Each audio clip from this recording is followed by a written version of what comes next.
Bir dakika izin verir misin? Konuşmama izin ver. Hey lütfen. Bana böyle davranamazsın.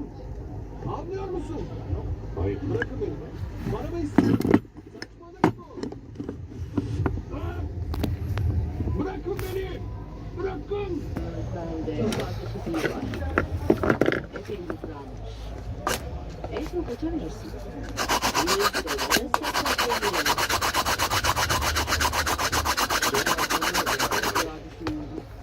Ciddi misin? $75 veremez misin?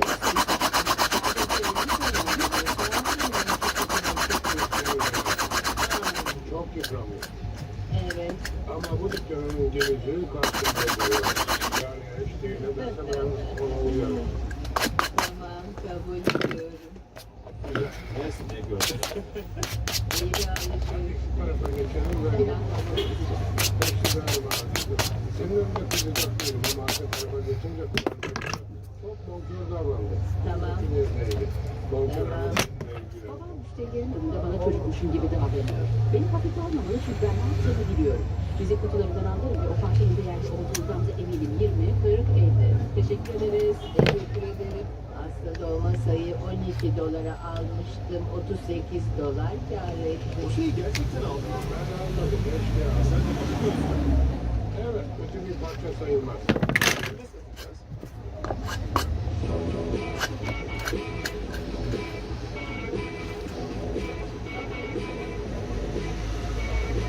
Sürekli böyle. Eski müşterilerimizden. Buraya ilk kere geldi, bir daha ayrılmadı. Sırf ertesi gün dışarısına açılmak gelebilmek için yandaki otelde falan çalıştığı bir yer var.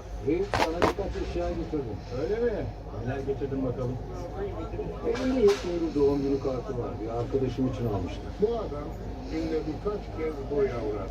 Asla pes etmez. Kitaba ne dersin? Bunlar da yapıyor. Tanesi $21. Sen de o Bunlar tam da ihtiyaç bir kaçırmadı. $1 senin olabilir. İşime yaramaz zaten. Tuzluk ve baharatlık da var. Hem de porselen. Bunlar işime yaramaz. Neyse ki araba da satıyorum. Özel 2002 Monte Carlo model. Şaka yapmıyorum ha. Tek yapmam gereken ruhsat almak. Sonra imzaları atarız. Dostum bak, durumunu biliyorum. Sana yardımcı olmak isterim. Arabana belki satışa çıkarız ama ıvır zıvırla bir şey yapamam. Her seferinde bir torba hediyelik eşya ile bir de onları ballandıra anlatıyor. Biz onu pek ciddiye almayız. Bu sefer araba getirmesi bizi biraz şaşırttı. İstersen ruhsatını al öyle gel. $500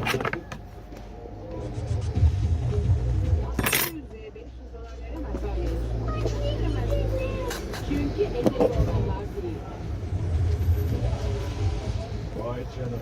Mükemmel, orada dur, bir yere kaybolma. Seninle hiç sıkışmam. Yine bekliyoruz beyefendi. Sanmıyorum. Hayır, öyle oldu.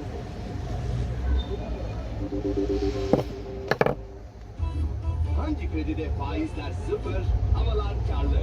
Siz de her ay 14 milyon kişinin ziyaret ettiği hangi krediye girin? %0 faizli 55 bin liraya varan nakit fırsatlarıyla havanız değişsin. Doğalından var birçok emek, bir dokunuşla sevgi bu demek. 70 yıldır sepetleyen tamek, tamek, tamek. 70 yıldır nesille var tamek, tamek, tamek. Bilgi abi oda için geçenlik 3700 lira ödüyor. Fena sayılmaz. Ebru aynı oda için 2750 lira ödüyor. Nasıl mı? Trivago dünya çapındaki yüzlerce rezervasyon sitesinden fiyatları karşılaştırıyor. Bu sayede bunun için daha iyi fırsata bulursunuz. Öder mi? Trivago. Onu şişirilmemiş indirimleriyle indirim balonunu söndürüyor. Makyajsız fiyatlarla kampanyalı beklesem endişesi bitiyor. Neon güzelliği, Neon mağazalarında ve online'da. Migros'un süper bakım marketi Neon. Barbie güzelliğiniz. Burada bir kış indirimiyle sezonu bitiriyoruz. %70'e varan indirim fırsatını kaçırma. Yüzlerce marka, binlerce çeşit Pro'da seni bekliyor. Hadi sen de gel başlasın. Bu kadar eşimi görmez. Yardım edin. Bu yüzeye $500 veremez hayır. 500 lira da satmam. Şu anda Detroit zor bir dönemden geçiyor. Herkesin paraya ihtiyacı var. Mümkün olduğunca çok kişiye yardım etmeye çalışıyoruz. Biliyorsun eski müşterimizin. Daha bunu nereden bilebilirim? Elimde makbuz yok. Ben sadece bugün getirdiğim gibi. Madem ki burada yetkili sensin o zaman açık. Neden bana $500 veremezsin? Yeteri o kadar.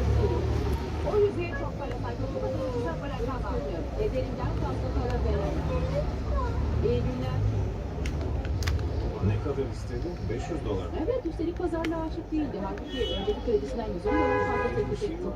Bence geri döneceğim.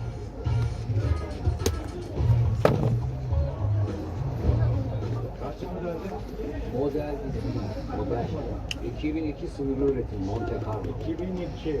Gerisi neydi? Monte Carlo mu dedin? Monte Carlo 2002 sınırlı üretim diyor. En iyisi arabayı yakından görecek. Ben sana en baştan dedim. Sakin ol dostum.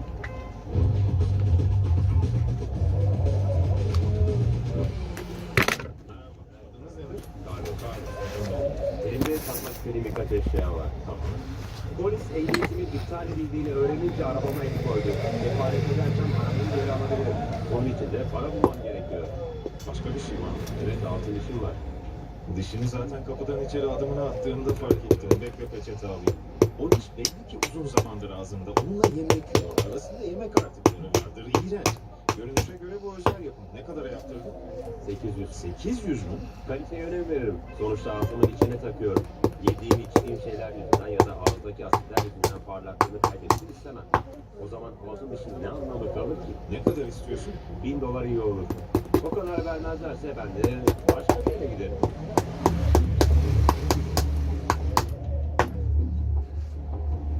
Altın diş kişiye özeldir. İkinci el burada fiyatını alır. Dişin ederi 100 dolar. Paltonunki ise 25 dolar.